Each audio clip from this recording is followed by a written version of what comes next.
দিন করব 2 বছর 4 বছর 5 বছর, বাট আমার নেক্সট গোল হচ্ছে একজন বিজনেসম্যান, যেটা আমার ছোটবেলা থেকে স্বপ্ন ছিল। এই জন্য ব্যবসা দিয়ে যাচ্ছেন, তার মানে এখন একটা ইনফরমেশন যোগ হলো, আপনি কি ভবিষ্যতে ইউটিউবিং ছেড়ে দিবেন? হয়তো বা, বাট ওই ধরেন এখন যেরকম প্রফেশনালি করতেছি তখন প্রফেশনালি করব না, বাট ইউটিউবিং আমি রেগুলার মানে কন্টিনিউ করব। হয়তো বা এখন আমি মাসে 4টা 5টা ব্লগ দিচ্ছি, হয়তো বা তখন আমি 2 মাসে একটা, 3 মাসে একটা।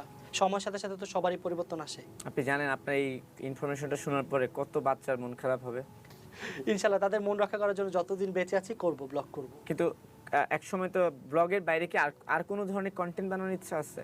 ধরুন না, আমার কাছে একটা জিনিস মনে হয়, যেহেতু আপনার অডিয়েন্সদের মধ্যে ছোটরা আপনাকে অনেক পছন্দ করে, ছোটদের জন্য কি শিক্ষামূলক কোনো কন্টেন্ট বানানোর স্পেশাল প্যাটার্নে আপনার কোনো প্ল্যানিং আছে? আসলে আমি তো এন্টারটেইনমূলক ভিডিও বানাই, সো এখন আপাতত প্ল্যান নাই, বাট ফিউচারে প্ল্যান আছে। প্ল্যান আমি কিছু করতেছি যাতে বাচ্চাদের ভালো কিছু মেসেজ দেওয়া যায়, যাতে তারা আমার এখান থেকে কিছু শিখতে পারে। এখন দেখেন আশেপাশে সবাই যদি শিক্ষণীয় ভিডিও বানায়, এন্টারটেইনমূলক তো ভিডিও বানাইতে হবে। আর শেখার মতো আপাতত ফেসবুক বলেন, ইউটিউব বলেন, অনেক বড় বড় ইউটিউব চ্যানেল আছে যারা শেখাচ্ছে কিভাবে কি করলে ভালো হয়, মোটিভেশনাল স্পিচ দেয়, আবার অনেকে ক্লাসও করায়। সো তাদের যখন এটা শেখার লাগবে, আমার থেকে ভালো তারা শিখাইতে পারবে তাদের। তো তারা ওগুলো দেখলো, আর যখন এন্টারটেইনমেন্টমূলক মনে হলো যে এখন একটু বিনোদন দরকার, তখন আমাকে দেখলো। বাট আমিও ট্রাই করব যে তাদের জন্য যাতে একটু ধরেন শিক্ষণীয় কিছু করতে পারি। আপনার টিমে আছে কয়জন, এডিট করে কতজন মিলে? বা আমার টিমে এডিট করে একজন, আর আগে তো আমি এগুলো সামলাইতাম, লাস্ট 1 ইয়ার এখন এডিটিং করে অন্য একজন, আর বাকি 5 জনই আমার টিমে। বাকি 5 জনের আমি একটা একটা করে নাম বলি। বাকি 5 জন কে আছে? অন্তরা, ঋতু, জীবন, জয় আর আমি। জয় আর আপনি। তাহলে বাকি 4 জনের নাম বলবো, 4 জন সম্পর্কে 4টা মন্তব্য করবেন। আচ্ছা ঠিক আছে। প্রথমে আমি আসি সবার ছোট জয় প্রসঙ্গে। জয় অনেক হার্ড ওয়ার্কিং করে, আমাকে অনেক বেশি সাপোর্ট করে, বুদ্ধি দেয় যে এভাবে করে এটা ভালো হবে। আসলে আমাদের মধ্যে সবচেয়ে বেশি ট্যালেন্টেড আমার মনে হয় জয়। আপনার কাছে মনে হয়? আমার কাছে মনে হয় আমাদের ধরেন টেকনোলজির দিক দিয়ে ও সবচেয়ে বেশি ট্যালেন্টেড, ও বুঝে বেশি। আমি একটা প্রশ্ন ভুল করছিলাম, সবার ছোট তো জীবন, আমি জয় বলে ফেলছি। তাহলে আমি এবার জীবনের প্রসঙ্গে আসি। জীবন সম্পর্কে কি বলবেন? জীবন অনেক সুইট, কথাবার্তা অনেক সুন্দর, ভালো লাগে।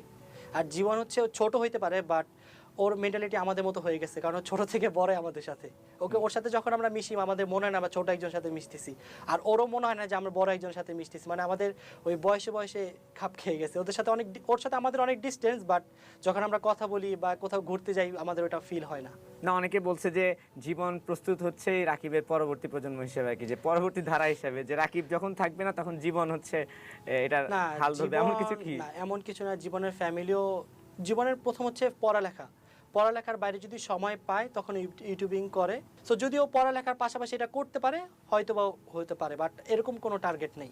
ঠিক আছে, তারপর হচ্ছে ঋতু খুব সাপোর্টিভ একজন বোন, যতটুকু ভাইয়ের জন্য করা লাগে সে অনেক করে, অনেক সাপোর্ট করে। আচ্ছা দেখি তাহলে এবার অন্তরা। বোনের সাপোর্ট তো অনেক, আমার ক্যারিয়ারের পিছনে ধরেন আমার বোনের সাপোর্ট অনেক বেশি। সে কখনো মানে নিজের কথা ভাবে না, সবসময় আমার কথাই ভাবে যে ভাইয়াকে কিভাবে আমরা মিলেমিশে একটা ব্লগ বানাইলে ভালো হবে, সবসময় অনেক এফোর্ট দেয়। অন্তরা? ও অনেক হার্ড ওয়ার্কিং, অনেক সাপোর্টিভ। আর জীবন সঙ্গী হিসেবে কেমন? ভালো। সঙ্গীতের ভালো নাইলে তো অবশ্যই বলেন। ভালো নাইলে তো অবশ্যই আমি তাকে বিয়ে করতাম না। আমার জন্য সে বেস্ট বলেই আমি তাকে বিয়ে করেছি। কিন্তু আপনাদের মনে হয় পরিবারে একটা দুঃখ আছে না, আপনারা কেউ একসাথে বেরোতে পারেন না? কোথায় বেরোতে পারি? মানে ধরেন কোনো এক জায়গায় ঘুরতে যাবেন, শপিং করতে যাবেন, পারেন ইজিলি? না, আমরা তো সবসময় একসাথে বের হই, সবসময় একসাথে ঘুরতে যাই। খুব ঝামেলা হয়ে যায় না? দেশের মধ্যে ঘুরি না, বাট দেশের বাইরে তো ঘুরি, সবসময় একসাথে থাকেন তো প্রায় সময় দেশের বাইরে। আমি দেশের কথাই বলি, ধরুন আপনি, অন্তরা, ঋতু, জীবন, জয়, আপনারা সবাই